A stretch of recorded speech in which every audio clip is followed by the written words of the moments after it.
Hey everyone, I hope সবাই ভালো আছেন and আমিও ভালো আছি। আমরা আছি হচ্ছে হোটেল রিগার্ডনে সেকেন্ড ফ্লোরে। আর ভিডিওটা হোটেলের সামনে থেকে শুরু করা, জাস্ট আপনাদেরকে বাইকের বর্তমান অবস্থাটা একটু দেখাই। কালকে কি সিচুয়েশন আমরা পার করছি অ্যান্ড যথেষ্ট খারাপ অবস্থা। নাম্বার প্লেট, পেছনের ব্যাক প্যানেল, ফুল বাইকের 12টা বেজে গেছে। সো এই হচ্ছে বাইকের ফুল অবস্থা। এখন বাইকটা নিয়ে বের হচ্ছি। ফার্স্টের টার্গেটটা হচ্ছে ফুয়েলটা লোড করা। ইমার্জেন্সিতে 2.6 কিলোমিটার বাইক অলরেডি রান হয়ে গেছে অ্যান্ড এখন আমরা একটু ঘোরাঘুরি করার জন্য ট্রাই করব। টার্গেটটা ছিল আরেকটু আগে বের হওয়ার, বাট এখন বাজে 2:50। আর এইখানে কিন্তু বাইক রেন্টটা করা পসিবল। বাইক রেন্ট শপ, আপনারা যদি কাশ্মীরে আসেন, শ্রীনগরে আসেন, সেই ক্ষেত্রে আপনারা এখান থেকে বাইক রেন্টটা করে কাশ্মীরের বিভিন্ন জায়গা এক্সপ্লোর করতে পারবেন। এখানে কি কি বাইক আছে? রয়্যাল এনফিল্ডের বাইক ম্যাক্সিমাম সবগুলাই, একটা দুইটা ভেসপা, স্কুটার, এই চোখে পড়তেছে আর কি। বাইক রেন্টের শপ হয়তো আরও অনেকগুলাই আছে, বাট আমরা হোটেল থেকে বের হতে না হতেই এই শপটাই চোখে পড়ছে। আমরা যেই এরিয়াটাতে ছিলাম, এরিয়াটা থেকে একটু সামনে আসলেই হচ্ছে হাতের বাম সাইডে ডাল লেক। আমরা ফুয়েল নেওয়ার জন্য ফার্স্টে হচ্ছে একটু সামনে যাব। ফুয়েলটা নেওয়ার পরেই আশেপাশটা একটু ঘুরে দেখব অ্যান্ড বিকেলের ডাল লেকের ভিউটাও দেখব।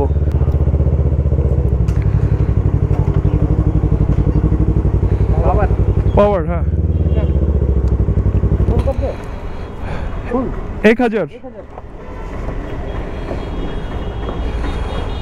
আর শ্রীনগরে পাওয়ারের লিটার হচ্ছে 106 রুপি করে। মানে এইখান থেকে যা লাগতেছে না, মনে হচ্ছে যে একটা স্বর্গের মধ্যে আমরা চলে আসছি বাইক রাইড করতে করতে। যদি আপনারা বাইক রাইড করতে চান স্বর্গে এসে, তাহলে আপনারা মানে জীবিত থেকে কাশ্মীরটাতে একটা ট্যুর দিতে পারেন। হ্যাঁ, বাইক নিয়ে আসাটা হয়তো সবার জন্য ইজি না, বাট আপনারা এই শ্রীনগরে আসলে কিন্তু বাইক রেন্টটা পেয়ে যাবেন। অ্যান্ড সামনের ভিউটা এখন শুধু আপনারা দেখেন, একটা পানির ফোয়ারা, 1 2 3 4 5টা ফোয়ারা থেকে পানি সুন্দরভাবে বের হচ্ছে অ্যান্ড দেখতেও খুব সুন্দর লাগতেছে। ও মাই গড, আমরা হিন্দি মুভিতে যখন সুন্দর সুন্দর রোড দিয়ে গাড়িগুলোকে যেতে দেখি, ওই রোডের থেকে কোনো অংশে কম না, বেশি হবে এই রোডটা। এই পার্কটাতে ঢুকতে জাস্ট কার পার্কিং 20 রুপি, এইটাই দিতে হয়েছে। এই গাছগুলোর আশেপাশে যদি পিকচার তোলা হয়, পিকচারগুলোও না সুপার হয়ে যায়। সব ফটো সাদা কালো, কোনো রঙিন ফটো নাই কিন্তু এখানে। 1890 পাহাড়ি ওম্যান আননোন ফটোগ্রাফার। ছবিটা হচ্ছে 1890 সালের। ও মাই গড, 1868 অ্যান্ড 1868, 1890, মানে অনেক পুরাতন পুরাতন ছবি। পার্কটা থেকে বের হয়ে এখন চলে আসছি ডাল লেকের সামনে। আমার সামনেই কিন্তু ডাল লেক। সো এই ডাল লেকের ভিউটা না অসাধারণ। অ্যান্ড এখানে দাঁড়িয়ে অনেকক্ষণ সময় স্পেন্ড করতেছি, গল্প করতেছি, আশেপাশের ভিউ দেখতেছি। ফুল ডাল লেকের কোথাও বাইক ওঠানোর মতো প্লেস পাই নাই, বাট এই জায়গাটাতে দেখলাম যে কিছু বাইক গাড়ি রয়েছে। সো এইখানে বাইকটা তোলা হয়েছে, বাইকের সাথে কিছু ফটো ক্যাপচার করা হয়েছে। ওভারঅল যদি এখন আপনারা আমার পেছনের ভিউটা দেখেন, একটু পরেই রোদ নাই হয়ে যাবে।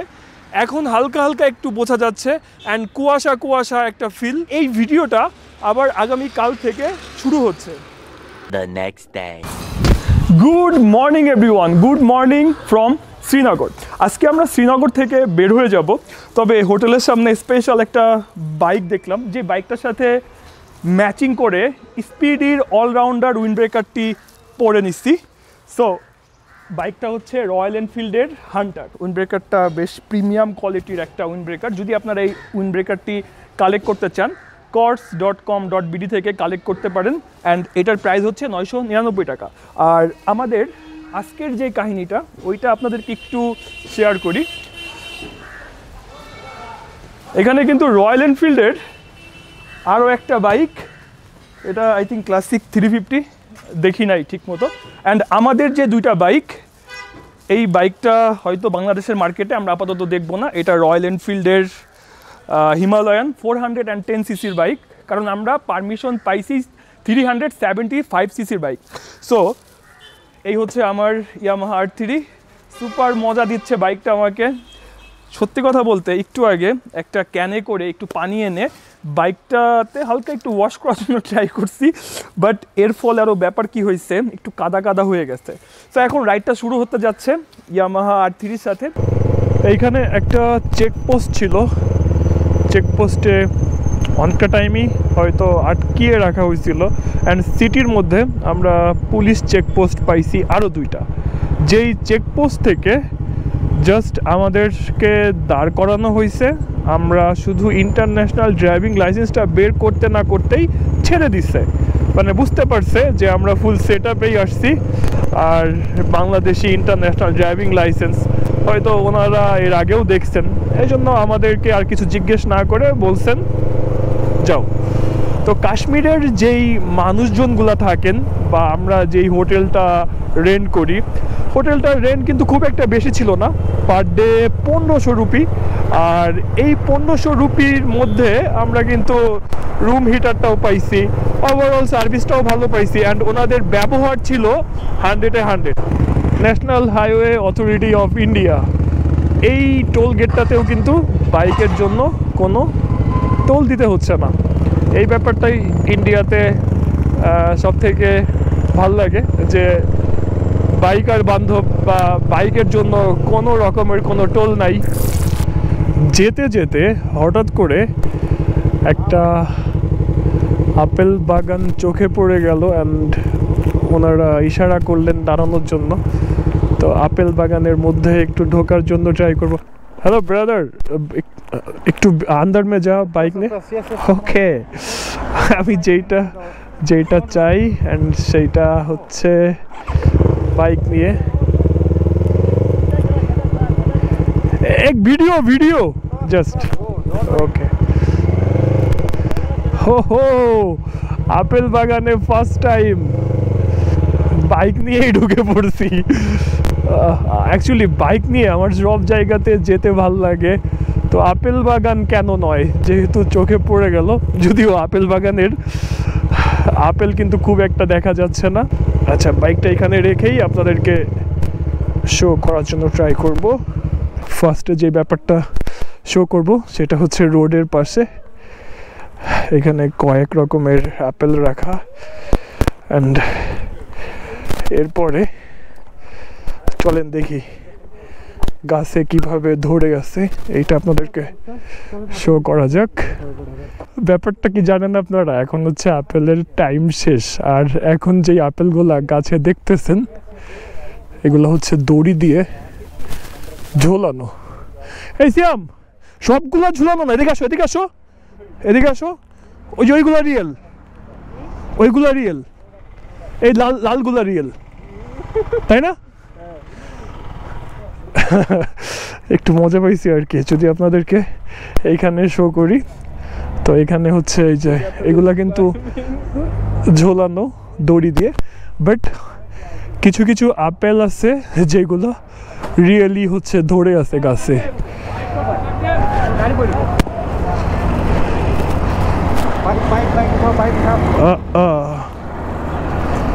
and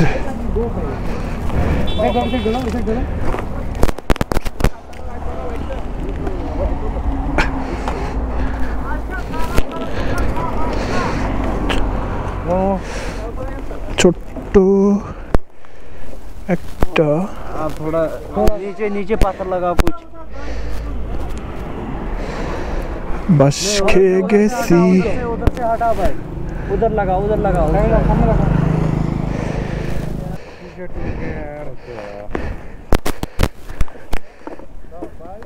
সাইডের এই পার্টটা ভেঙে গেছে না? लुकिंग वेल বাস হয়ে গেল 321 সিসি। 321 जॉइन भी दे दो हमको আপেল বাগানে গিয়ে বাইকটাকে ফেলে দিলাম। Welcome to Pahalgam.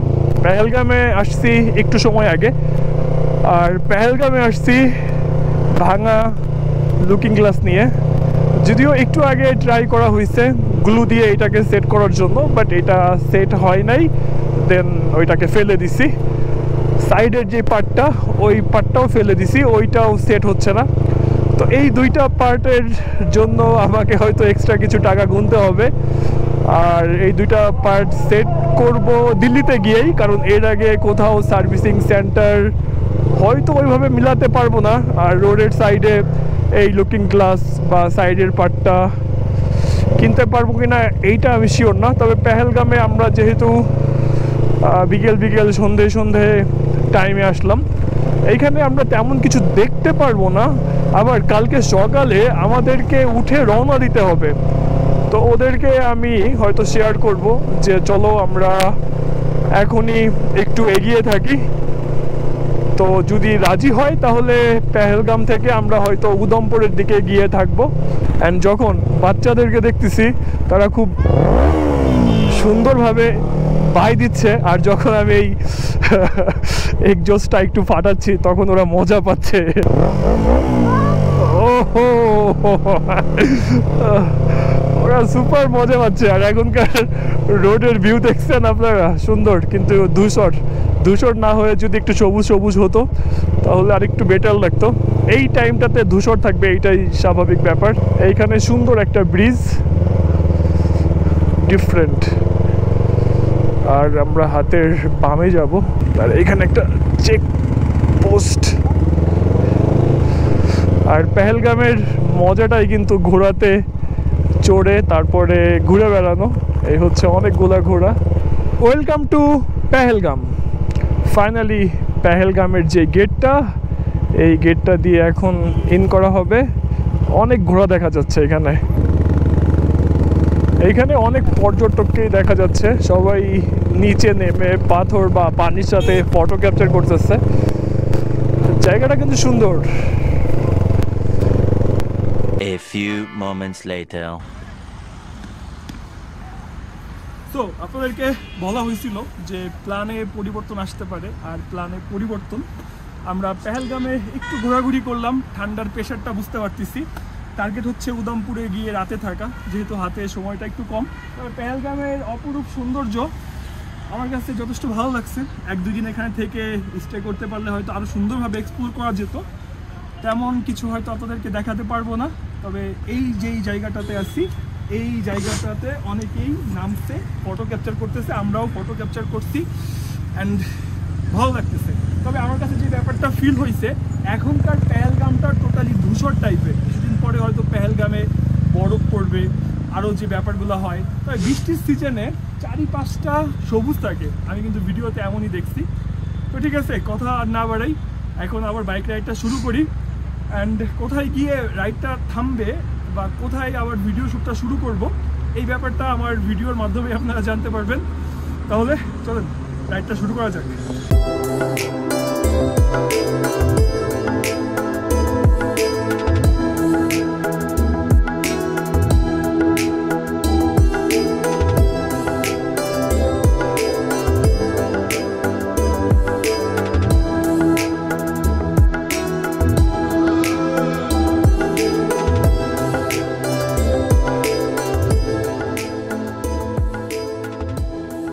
2,000 years later. আপনারা লাস্টে যে ক্লিপটা দেখছেন, এই ক্লিপের পরে আমি আমার ক্যামেরাটাকে লক করে রাখি, কারণ আমাদের টার্গেটই ছিল যে আমরা সামনে কোনো একটা জায়গাতে যাব অ্যান্ড থাকবো, এরপরে রাইডটা আবার শুরু হবে। বাট আমাকে হয়তো দেখেই বুঝতে পারতেছেন যে আমি অলরেডি ঢাকা, অ্যান্ড এই ভিডিওটাও কিন্তু শ্যুট করা অ্যারাউন্ড 6 মাস আগে। 6 মাস আগেই আমি ভিডিওগুলো আপলোড দিতে পারতাম। ভিডিওগুলো কিন্তু লেট করে আপলোড করা হয়েছে। কেন লেট করে আপলোড করা হয়েছে? তখন ইন্ডিয়া বাংলাদেশের একটা ইস্যু চলতেছিল, অ্যান্ড বিভিন্ন রকমের ব্যাপার চলতেছিল। সো ওভারঅল ভিডিওগুলো না আমি চাচ্ছিলাম যে পরে আপলোড করি, অ্যান্ড পরে করতে করতে অ্যারাউন্ড 6 মাস হয়ে গেছে। আচ্ছা, ভিডিওর টপিকে আসছি। তো লাস্ট যেই ক্লিপটা দেখছেন, এরপরে যে ব্যাপারটা হয়েছে, আমার বাইক আবার নষ্ট হয়ে গেছে। অ্যান্ড নষ্ট হবার পরে কোনোভাবেই মনে হচ্ছিল না যে একটা ভিডিও শ্যুট করি বা কিছু করি, কারণ এমনিতেই R3 একবার নষ্ট হয়েছে, ওইটার জন্য আমাকে 13,000 রুপি গুনতে হয়েছে। সো এইবার যেহেতু নষ্ট হয়েছে, আর নষ্টটা হয়েছে রাত 8:30টার দিকে, ঠান্ডা ওয়েদার, চারিপাশে কোনো কিছু ছিল না, আমরা তিনজন কোনো রকম বাইকটাকে ঠেলে একটা জায়গাতে নিই, অ্যান্ড ওইখানে গিয়ে অনেকের কাছে হেল্প চাই, কোনো রকমের কোনো ওয়ে না পেয়ে ওইখান থেকে আমরা পাঠানকোট পর্যন্ত একটা ট্রাক ভাড়া করি 5,000 রুপি দিয়ে। অ্যান্ড পাঠানকোটে আসার জন্য আমরা বের হয়ে পড়ি ঠান্ডার মধ্যে, কোনো রকম আর কি। ট্রাকের পেছনে ছিলাম 2 জন বাইকগুলোর সাথে, অ্যান্ড সামনে হচ্ছে সিয়াম ছিল। রাত 4টার দিকে আমরা পাঠানকোটে এসে পৌঁছাই। ওইখান থেকে পাঠানকোটের দূরত্ব ছিল অ্যারাউন্ড 250 কিলোমিটার মতো। পরের দিন আমরা পাঠানকোটে আমাদের বাইকটাকে একটু চেক আপ করানোর জন্য ট্রাই করি বা কী সমস্যা বোঝার জন্য ট্রাই করি, বাট পাঠানকোটে এই সমস্যার সমাধান হয় নাই। অ্যান্ড পাঠানকোট থেকে কিন্তু দিল্লির দূরত্ব 550 থেকে 600 কিলোমিটার। এইখানে আসার জন্য একজন এক এক ধরনের বুদ্ধি দেয়। কেউ বলে যে ট্রেনে করে বাইকটাকে পাঠান, কেউ বলে কুরিয়ারে পাঠান। অ্যান্ড ফাইনালি আবারও আমরা একটা মিনি পিক আপ টাইপের বা ট্রাক যেটাই বলেন, এইটাকে 13,000 না 12,000, হ্যাঁ 12,000 রুপি দিয়ে এইটাকে ভাড়া করি।